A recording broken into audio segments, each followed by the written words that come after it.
Hello साथियों, नमस्कार। आप सभी का स्वागत है फार्मेसी क्लासेस में। तो आज यहाँ पर हम लोग बात करने वाले हैं biochemistry D pharm second year का चैप्टर नंबर फर्स्ट। इसका हम रिवीजन करेंगे, थोड़ा फास्ट रिवीजन करेंगे, ठीक है। तो आप सभी के लिए ये बहुत ही इम्पोर्टेंट पॉइंट है।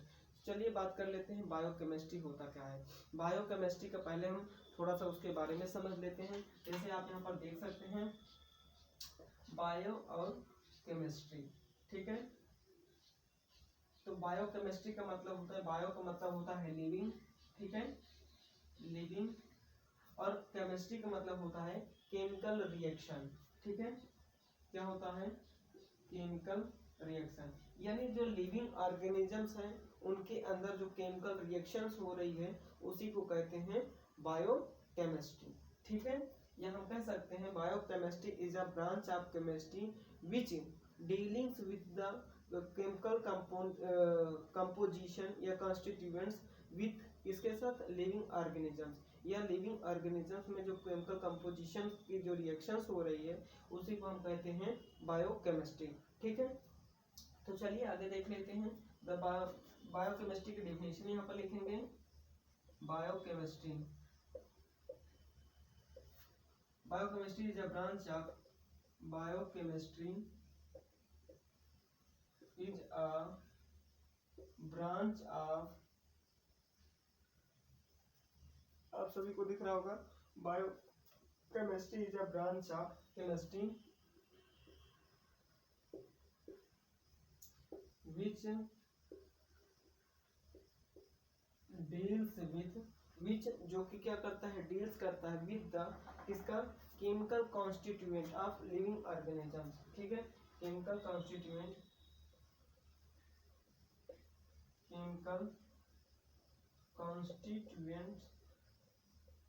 ऑफ लिविंग ऑर्गेनिज्म, ठीक है, लिविंग ऑर्गेनिज्म, ठीक है। किसके साथ? Living organism and interaction between living organic cell, ठीक है, एंड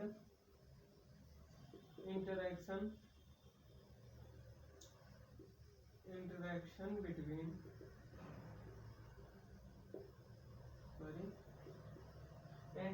बिटवीन लिविंग ऑर्गेनिजम्स, ठीक है। इंटरेक्शन बिटवीन लिविंग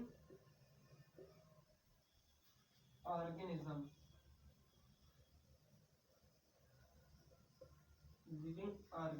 ठीक है।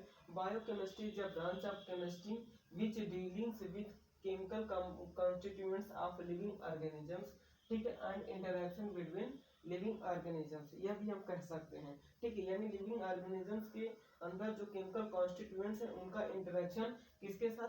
लिविंग ऑर्गेनिजम्स और सेल के साथ, ठीक है, ऑर्गेनिक सेल के साथ, ठीक है। ये यहाँ पर हम कह सकते हैं ऑर्गेनिक सेल के साथ, ठीक है। और दूसरे शब्दों में हम ये भी कह सकते हैं कि biochemistry is a branch of chemistry which reactions chemical reactions in the living organisms, ठीक है। जो रिएक्शंस लिविंग ऑर्गेनिजम्स के अंदर हो रही है उसी को हम कहते हैं बायोकेमिस्ट्री, ठीक है। अब हम बात करते हैं फिर दूसरे पॉइंट में अगर हम देखें तो बायोकेमिस्ट्री ऐसी शाखा है जो केमिकल कंपोजिशन या केमिकल कॉन्स्टिट्यूएंट्स का जो रिएक्शंस है हमारे सराउंडिंग्स में प्रेजेंट मैटर्स के साथ जो रिएक्शंस हो रही है उसको क्या कहते हैं? बायोकेमिस्ट्री कहते हैं। It is an important process occurring with in the living sales, और ये हमारे जो रिएक्शंस हो रही है हमारे लिविंग सेल्स के लिए एक इम्पॉर्टेंट रिएक्शंस होती है। अब हम बात करते हैं, इतनी बातें अगर आपको समझ में आ गई होगी तो बात करते हैं फादर ऑफ बायोकेमिस्ट्री, ठीक है, फादर ऑफ बायोकेमिस्ट्री। तो फादर ऑफ बायोकेमिस्ट्री यानी बायोकेमिस्ट्री के जनक कौन है? तो बायोकेमिस्ट्री के जो जनक हैं कार्ल न्यूबर्ग, ठीक है। कौन है?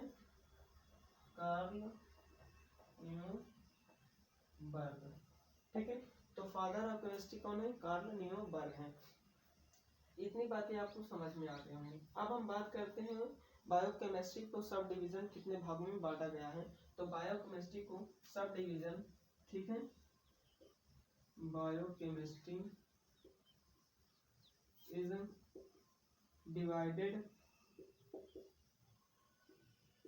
इनटू टू सब डिवीजन, ठीक है,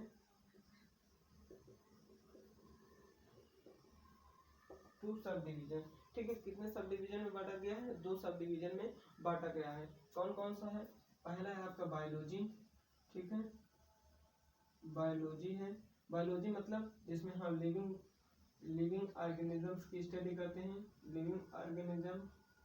ठीक है, लिविंग ऑर्गेनिजम्स की स्टडी करते हैं। दूसरा है हमारा केमिस्ट्री। ठीक है, केमिस्ट्री जिसमें हम केमिकल्स रिएक्शंस की स्टडी करते हैं या कंपाउंड केमिकल कंपाउंड्स की स्टडी करते हैं। ठीक है,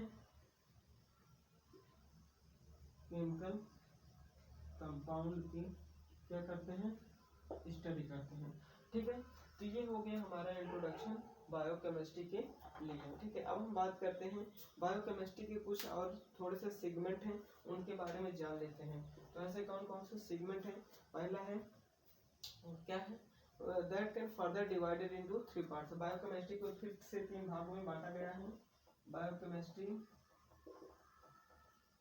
डिवाइडेड इनटू 3 सेगमेंट। ठीक है, 3 सेगमेंट। कितनी बातें समझ में आ गई? पहला है आपका क्या हो जाएगा? नेमली मेटाबॉलिज्म्स। क्या हो जाएगा? नेमली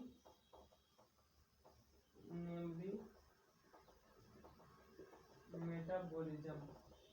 ठीक है, दूसरा हो जाएगा आपका क्या हो जाएगा? बायोलॉजी। ठीक है, structural biology, structure of biology. ठीक है, तीसरा है आपका एंजाइमोलॉजी। क्या हो जाएगा? एंजाइमोलॉजी। ठीक है,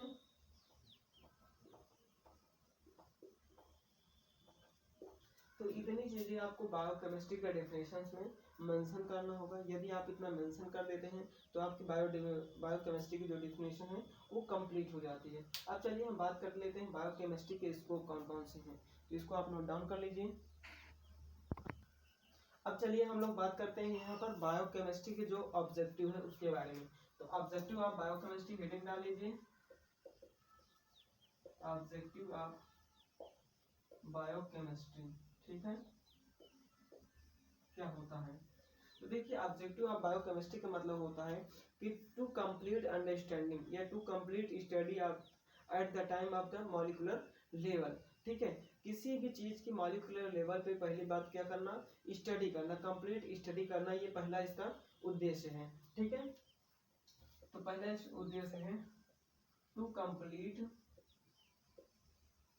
complete understanding at the time. ठीक है, at the molecular level, to complete understanding at the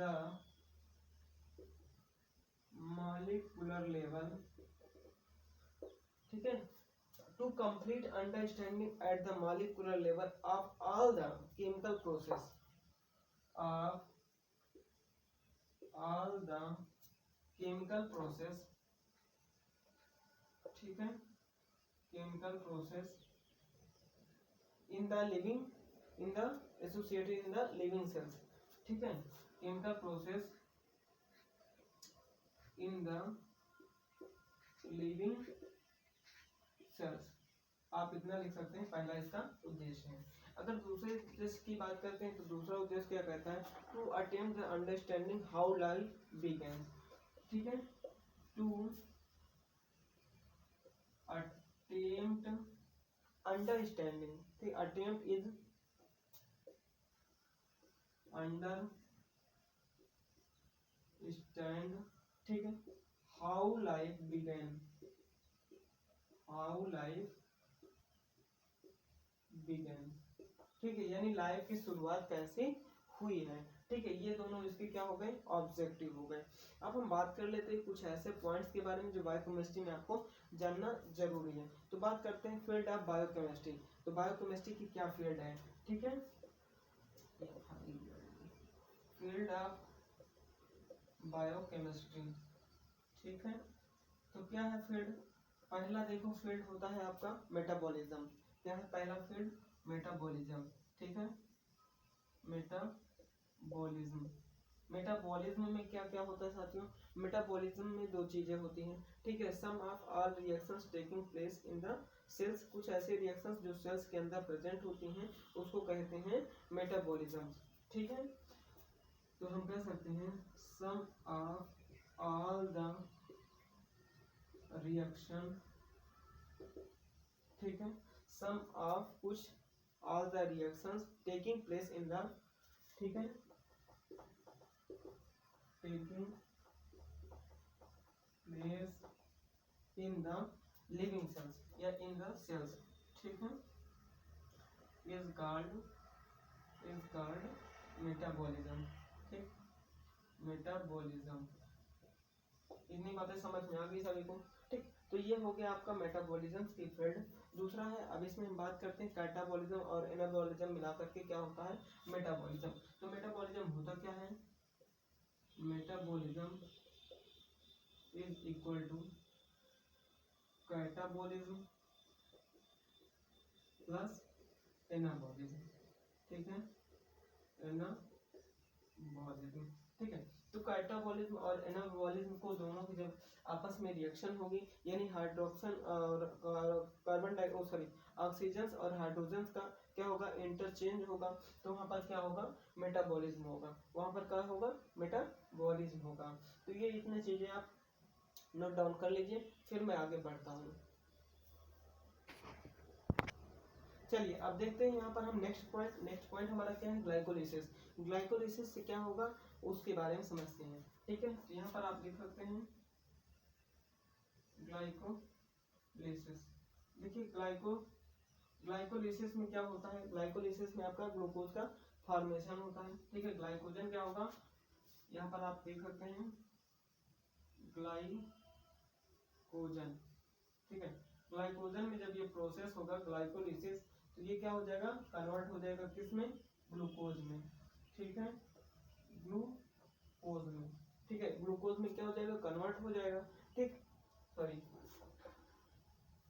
हाँ, ग्लूकोज में क्या हो जाएगा, कन्वर्ट हो जाएगा। फिर ग्लूकोज में कन्वर्ट होने के बाद वो हमें क्या देगा, एनर्जी देगा, ठीक है, एनर्जी हमें मिलेगी। देखिए जो हमारा ग्लाइकोजन है उसका ग्लाइकोलिसिस होगा, ग्लाइकोलिसिस होने के बाद वो ग्लूकोज में कन्वर्ट हो जाएगा, ग्लूकोज में कन्वर्ट होने के बाद वो हमें एनर्जी देगा। और एनर्जी हमें किस रूप में मिलेगी, एनर्जी हमें एटीपी के फॉर्म में। एटीपी क्या होता है, एडिनोसिन ट्राइफॉस्फेट, इसको आप लिख लीजिए, एडिनोसिन ट्राइफॉस्फेट, ठीक है। एडिनोसिन ट्राइफॉस्फेट के रूप में आपको क्या मिलेगी, एनर्जी मिलेगी, ठीक है। और यहाँ पर ये चीजें आप सेकंड पॉइंट इसको मेंशन कर सकते हैं।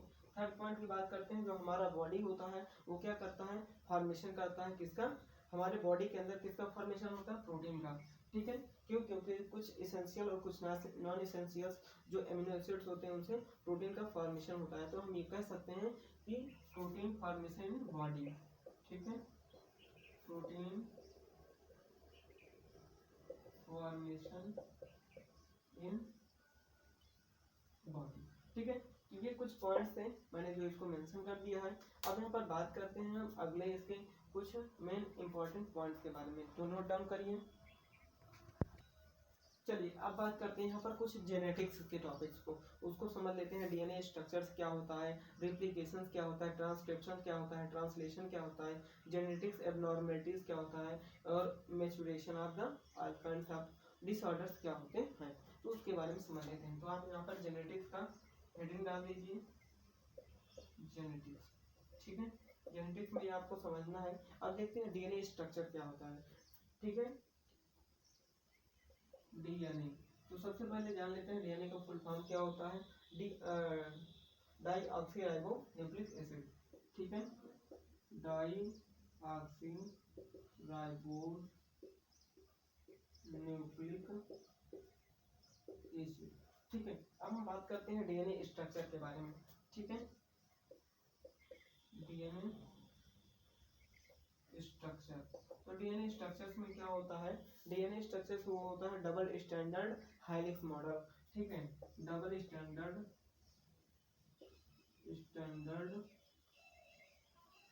हेलिक्स मॉडल, ठीक है, ऐसा होता है। डबल स्टैंडर्ड हेलिक्स मॉडल क्या होता है आपका, डीएनए होता है। ठीक है, अब हम बात करते हैं रेप्लिकेशन। रेप्लिकेशन का मतलब क्या होता है उसको समझ लेते हैं, क्योंकि आपका आएगा अभी रेप्लिकेशन। रेप्लिकेशन का मतलब होता है, क्या होता है, formation of DNA from DNA. ठीक है, formation of DNA from DNA copy. ठीक है, इसको हम क्या कहते हैं, रेप्लिकेशन कहते हैं। अब बात करते हैं ट्रांसलेशन या फिर ट्रांसक्रिप्शन। पहले ट्रांसक्रिप्शन के बारे में जान लेते हैं। ट्रांसक्रिप्शन, तो ट्रांसक्रिप्शन में क्या होता है साथियों, formation of RNA from DNA. ठीक है, क्या होता है, फॉर्मेशन ऑफ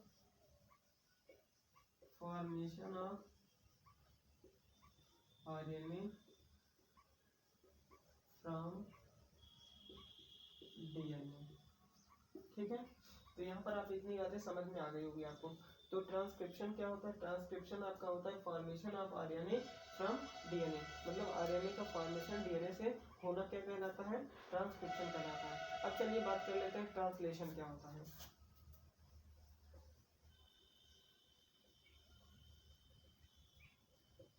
तो ट्रांसलेशन क्या होता है, formation of proteins from RNA.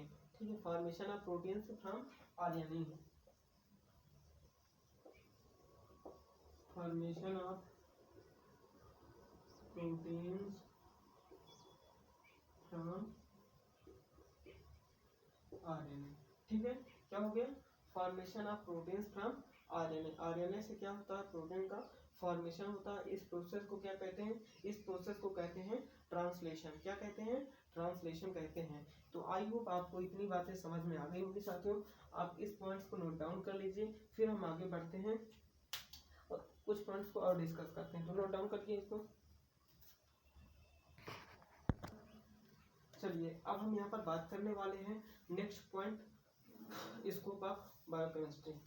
ठीक है, यहाँ पर आप सभी लोग हेडिंग डाल लीजिए, स्कोप ऑफ बायोकेमिस्ट्री। ठीक है, तो क्या क्या स्कोप है बायोकेमिस्ट्री की। पहला है ड्रग कॉन्स्टिट्यूएंट्स या फिर ड्रग की डिस्कवरी करना। ठीक है, पहला है ड्रग कॉन्स्टिट्यूएंट्स। ठीक है, ड्रग कॉन्स्टिट्यूएंट्स, ठीक है, या कॉन्स्टिट्यूशन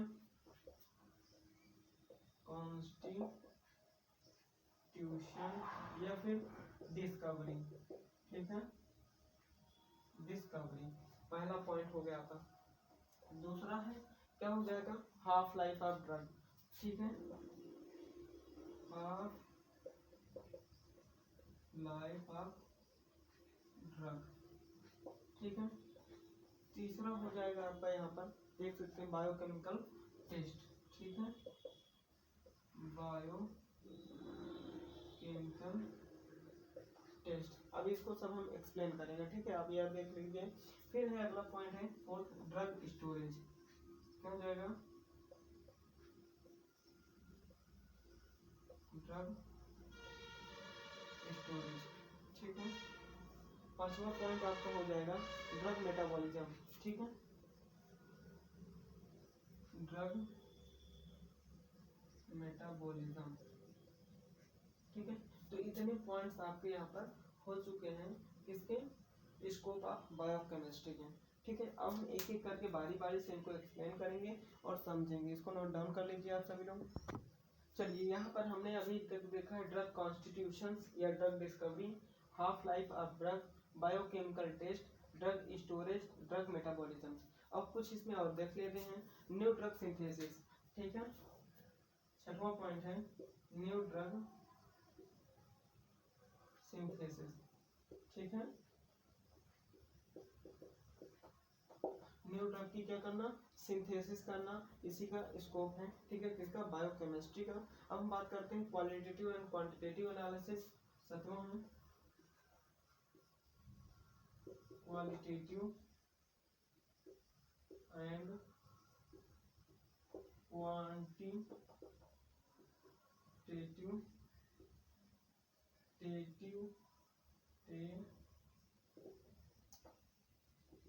एनालिसिस, ठीक है, एनालिसिस, ठीक है। क्वालिटेटिव एंड क्वांटिटेटिव एनालिसिस ये हो गया। फिर डिजीज डायग्नोसिस, ठीक है, डिजीज डायग्नोसिस, ठीक है। क्या करना, डिजीज की डायग्नोसिस करना। एक्सपायरी ऑफ ड्रग, ठीक है, नौवा हो जाएगा आपका एक्सपायरी ऑफ ड्रग,